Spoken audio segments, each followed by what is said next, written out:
ขุนเขาและสายน้ำมีเรื่องราวความดีงาม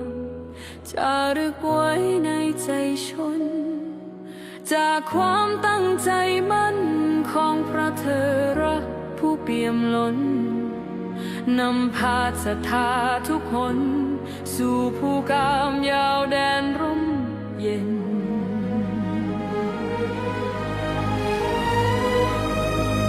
จากมนต์กำพร้าในอดีตท่านนิมิตสร้างบุญญา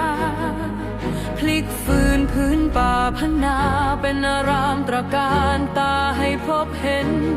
นามพระครูอภิรักษ์ชินวงศ์หรือพระครูไทยผู้ร่มเย็นพาพุทธศาสนิกชนบำเพ็ญเจริญสติและภาวนา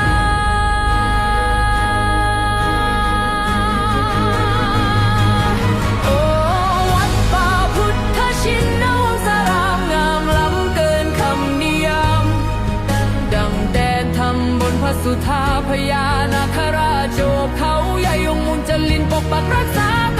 909เมตรการตา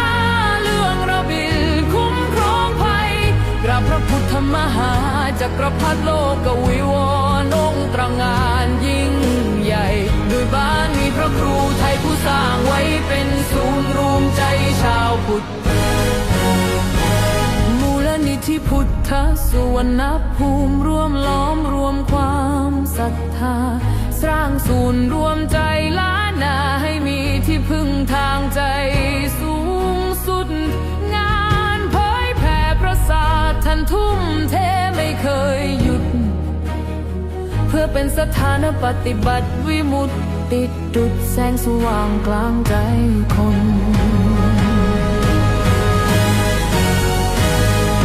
สัตนาคาราชปักรักษาแดนธรรม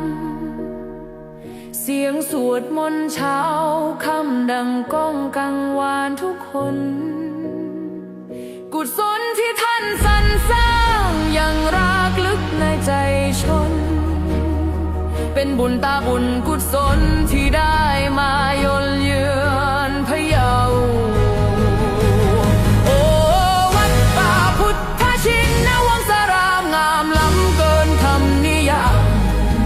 ดังแดนธรรมบนพระสุธาพญานาคราชโชบเขาใหญ่องค์มุจลินปกปักรักษา909เมตรการตาเรื่องระบินคุ้มครองภัยกราบพระพุทธมหาจักรพรรดิโลกวิวรณ์องค์ตระหง่านยิ่ง